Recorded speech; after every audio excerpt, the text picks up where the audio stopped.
Place à la politique et aux 4V. Gilles Bornstein, vous recevez ce matin Benjamin Haddad, ministre délégué chargé de l'Europe. Bonjour messieurs. Bonjour Benjamin Haddad. Bonjour. Hier, pour la première fois, les États-Unis, l'Europe et l'Ukraine se sont mis d'accord pour surveiller et garantir un éventuel cessez-le-feu. À quoi les Américains se sont-ils réellement engagés ?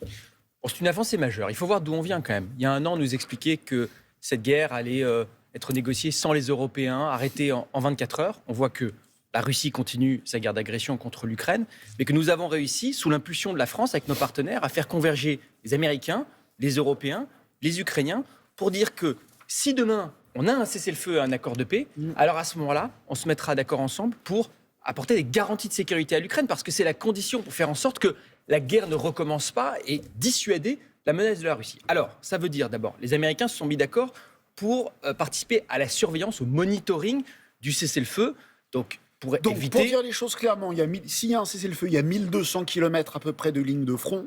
Ce sont les Américains. Les Américains se sont engagés à surveiller cette ligne de front. À prendre le leadership sur la mission avec, par exemple... leurs moyens satellitaires, leurs renseignements, etc.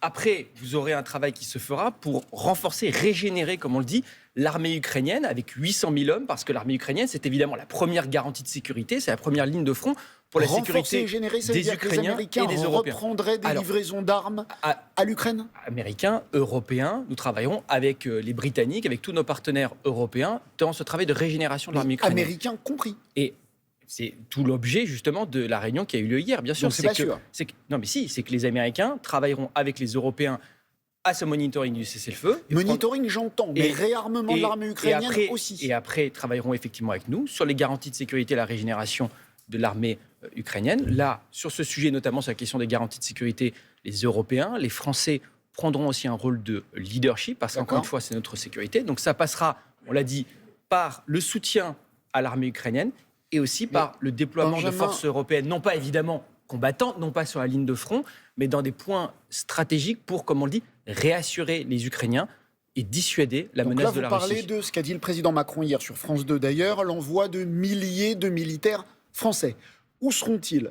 En Ukraine pour surveiller la ligne de front ou dans les pays limitrophes ? Alors, ils ne seront pas sur la ligne de front, ils ne seront évidemment pas combattants. Il s'agit d'avoir des troupes sur le sol ukrainien.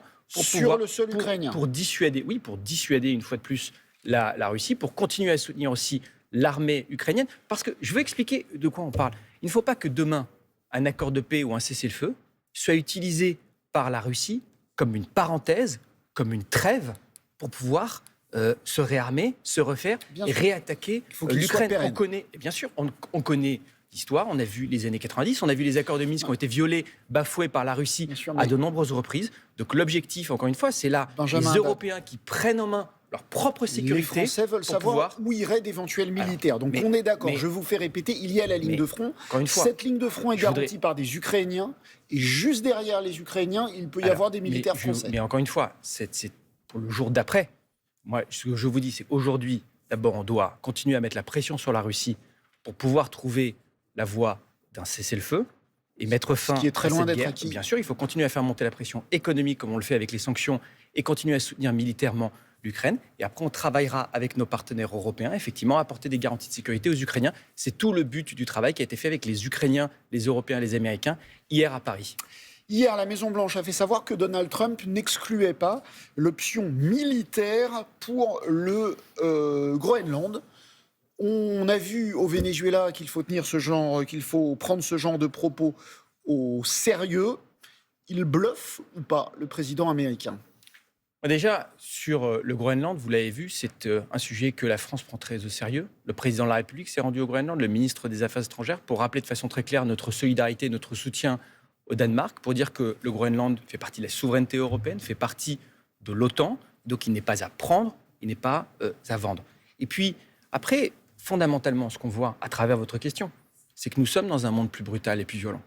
Et c'est ce que la France porte depuis des années, c'est l'idée de dire que les Européens, maintenant, doivent réduire leur dépendance, doivent réveiller dans ce monde de puissance pour ne pas laisser d'autres écrire leur destin à leur place, et donc réarmer. C'est ce que nous faisons au niveau national. On a doublé le budget militaire de la France sur les demandes d'Emmanuel Macron. On le fait aussi au niveau européen en investissant pour soutenir notre industrie de défense européenne Très bien. et pour réduire nos dépendances aux États-Unis, Ok. à la Chine sur le plan Si commercial, Donald Trump à la passe Russie à l'acte, sur le plan Si énergétique. Donald Trump passe à l'acte, le président de la République a dit qu'il n'y croyait pas, mais enfin, on ne sait jamais. S'il passe à l'acte en envoyant des militaires au Groenland, que fait l'Europe? Mais sur un sujet aussi grave, moi je ne vais pas spéculer, faire de la politique fiction sur un plateau télévision. Moi ce que je vois, c'est qu'hier, les Européens, avec la France, avec nos partenaires comme l'Allemagne, la Pologne, l'Italie, ont rappelé de façon très claire leur solidarité avec le Danemark, leur solidarité avec le peuple du Groenland, qui seul est souverain avec le Danemark pour décider de son avenir, et rappeler que nous faisons partie d'une alliance, Très bien, mais la l'OTAN, et solidarité, qu'on ne peut ça pas doit- remettre il en doit y question, avoir- il on doit ne y peut pas avoir- remettre en On question peut pas. Mais il y a la plein de choses qu'on ne peut pas. souveraineté des États Très bien. membres de l'OTAN. Oui, mais enfin, Donald Trump, il y a plein de choses que le droit international lui interdisait de faire, et il l'a fait pour autant. Vendredi, le Mercosur devrait être validé par le Conseil européen en dépit du désaccord de la France. Alors, rappelons déjà les étapes, puis après on parlera un petit peu du fond. Les étapes, c'est que vous avez plusieurs étapes de validation, et puis après il y a encore des mois de débat au Parlement européen D'accord, mais là- avant de pouvoir envisager une éventuelle ratification. La France a toujours marqué son désaccord en rappelant que nous Elle va avions perdre. des points très précis sur lesquels nous avons obtenu des améliorations grâce précisément à la mobilisation de la France avec nos partenaires pour protéger nos agriculteurs. Parce que notre priorité, c'est de protéger nos agriculteurs. Pas plus tard qu'hier, la Commission européenne a annoncé 45 milliards d'euros de plus garantis pour le budget de la politique agricole commune. C'était Pour un un combat. Non, pour les 8 prochaines années, puisque c'est le budget, ce qu'on appelle le cadre financier Mais le pluriannuel, Mercosur, c'est c'est-à-dire pour toujours. le budget à partir de 2028, sur 7 ans, pardon, le budget de la politique agricole commune, le budget de l'Union européenne. On s'est battu précisément pour faire en sorte que nos agriculteurs aient de la visibilité sur leurs revenus à travers les paiements directs. On s'est battu, par exemple, dans le cadre du Mercosur, pour avoir une clause de sauvegarde robuste, c'est-à-dire un frein qui peut bloquer les importations si elles viennent déstabiliser nos filières.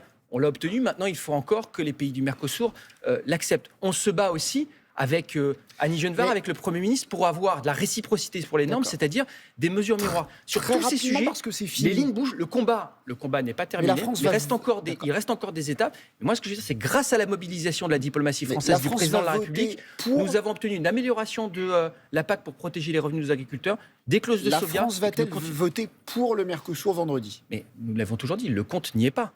Le compte n'y est pas. Donc vous êtes puisque- peut-être battu, mais le compte n'y est pas. mais on continuera à se battre parce qu'il y a encore des combats comme la réciprocité sur les normes, comme le renforcement des contrôles sur lesquels la Commission européenne doit s'engager à protéger nos agriculteurs. On mène ce combat, nous avons eu des victoires importantes, mais on continuera à se mobiliser tous les jours pour protéger ce qui fait la Merci. souveraineté alimentaire de notre continent européen. Merci beaucoup, bonne journée à tous. Merci beaucoup à tous les deux. Merci à Fabrice Penaud qui a traduit cette interview en langue des signes.